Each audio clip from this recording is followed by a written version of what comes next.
5-minute flow, where we take a moment to examine what we believe, inspect our desires, check our motivations, and survey our pursuits. In this story of a blind man receiving sight, we witness a healing that stirs up controversy, but also provides distinction that addresses the state of one's heart. A healing like this today might be attributed to modern technology, but even during the time of Christ, some tried to attribute his miracles and healings to witchcraft or sorcery.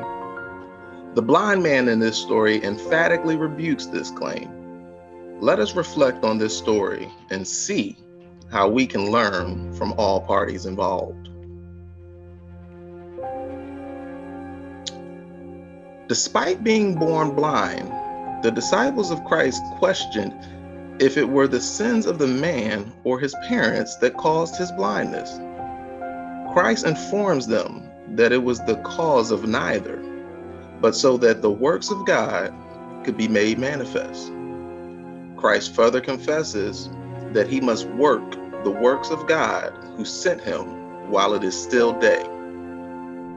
In other words, before the resurrection and day of judgment. Jesus declares that he is the light of the world while he remains in the earth. Believers are likewise reminded by Christ that they too are the light of the world in Matthew 5, verse 14. Christ spits into the dirt to make clay that he then uses to anoint the eyes of the blind man.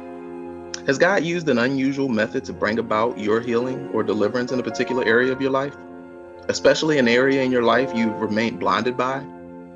In other words, an area of your life that you fail to acknowledge has influenced your life and limited your progress.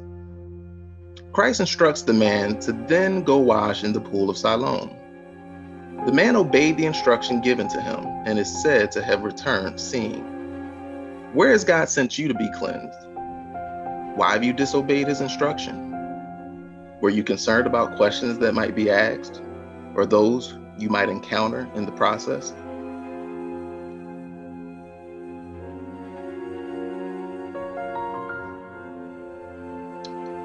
The neighbors of the blind man knew him when he was blind, but some questioned if it was he who returned now having sight. When you received your healing from God, did people struggle to recognize the new you? If so, then you're in good company and should find comfort in knowing that when God heals you and changes you, that those who knew you before may struggle to recognize you after the change. The man clarifies for all who questioned his identity that he was, in fact, the man born blind.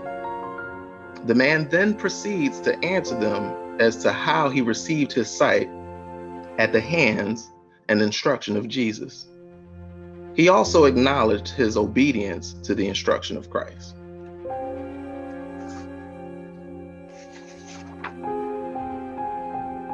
The people brought the blind man to the Pharisees, considering that Jesus healed the man on the Sabbath. The Pharisees, like his neighbors, asked the man how he received his sight, and he repeated his encounter.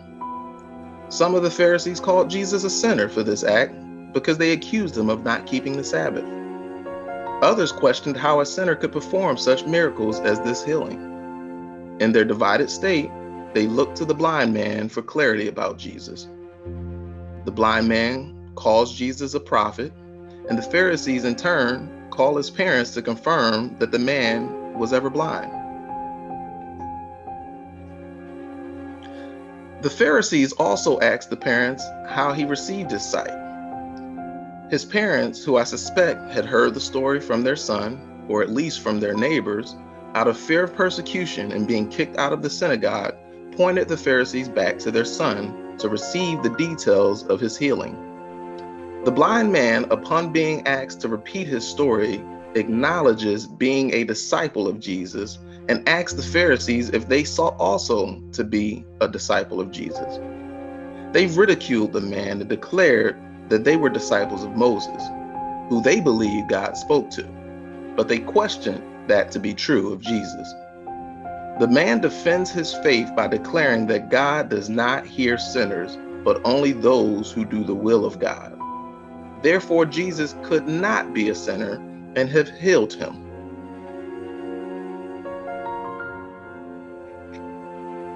The Pharisees questioned the man's authority to teach them. Upon hearing that the man had been cast out of the synagogue, Jesus found the man to confirm his faith.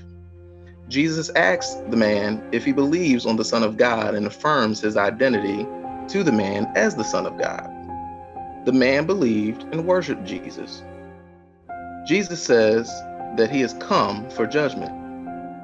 Those who have been thought to be blind will be given sight or revelation, while those that believe that they have sight or are woke will discover they are blind.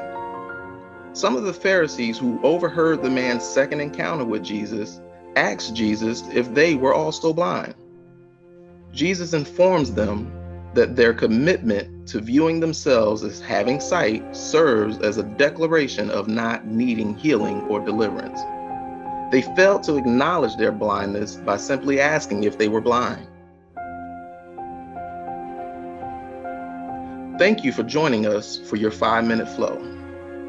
Remember, and don't forget, take action, embrace change, expect results, and share your story. Remember to like and subscribe if you desire to keep the flow.